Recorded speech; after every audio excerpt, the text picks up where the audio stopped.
What if I told you this deck has one creature in it? Welcome back, gamers, to another video. Today we're building Toji from Jujutsu Kaisen as a commander deck. The card I thought that fit best was Kellen, the Fey-Blooded, 2 and a red for a 2/2 legendary creature human fairy with double strike, and other creatures you control get +1/+0 for each aura and equipment attached to Kellen, the Fey-Blooded. We won't worry about that because we only have one creature in this deck, but he also comes with Birthright Boon, his sorcery adventure side.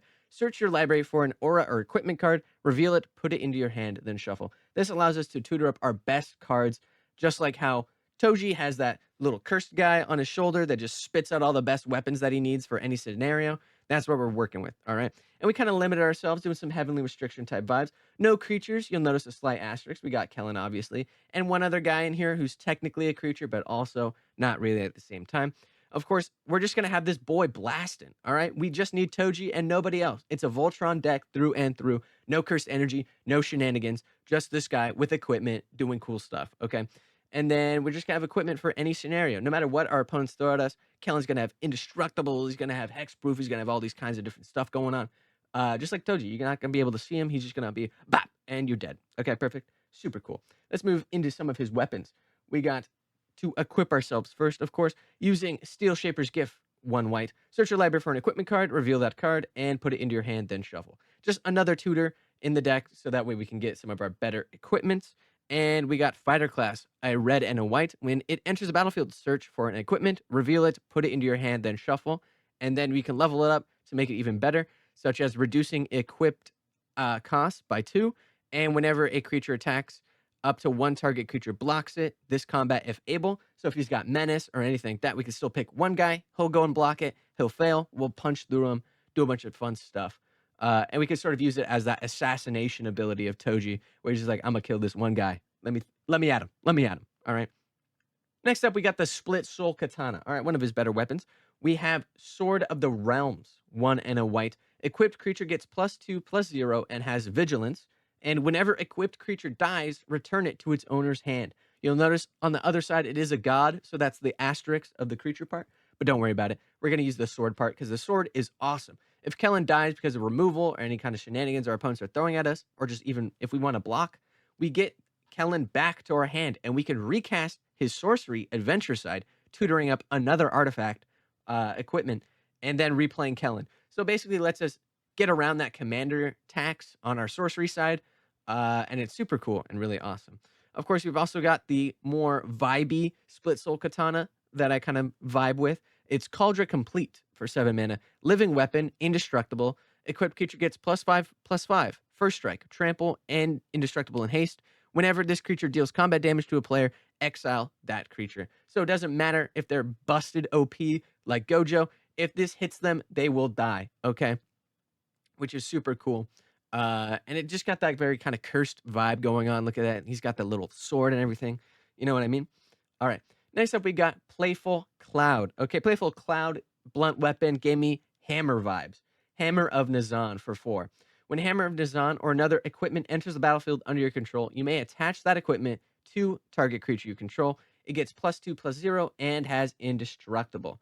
Okay, so we just throw Hammer of Nazahn out and then auto equip it to Kellen, and then any other equipment that enters the battlefield immediately just goes like whomp, magnetized onto him.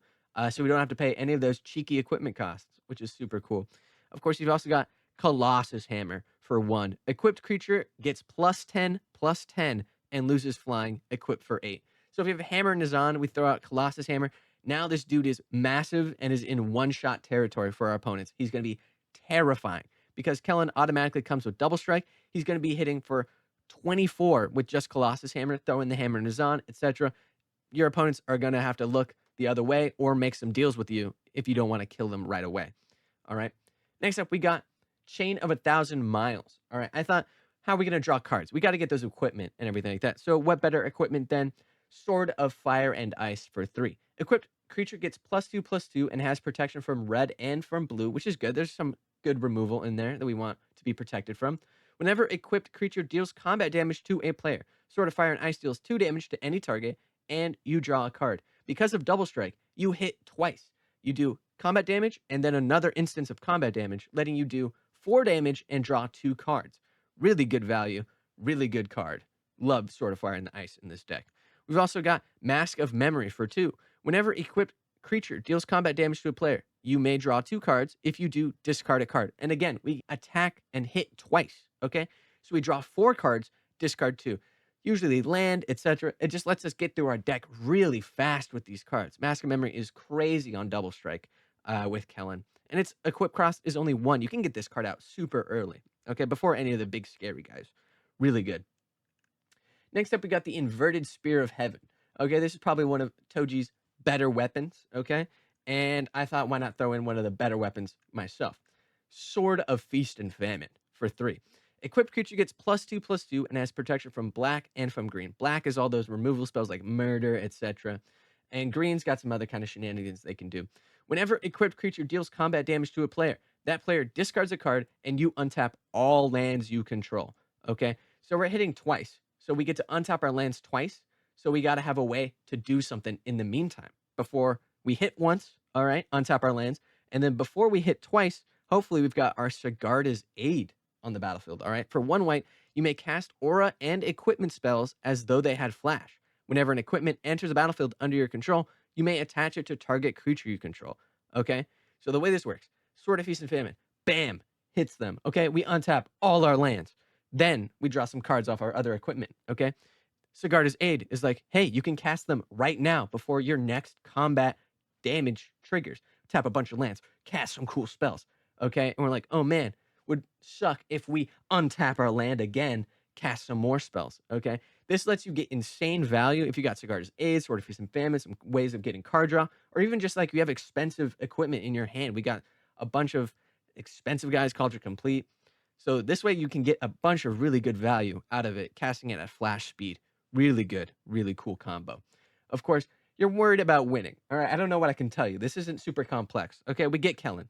Okay, we tutor up some of our cool guys like Sword of the Realms. Okay, we throw Sword of the Realms on him. Maybe we tutor up, Colossus Hammer next. Okay, now let's do some quick math. He's a 12, he's a 14. He's a 14 something. Okay, that's enough to kill anybody. Okay, and then we just swing at him. Okay, we just hit him with a bonk.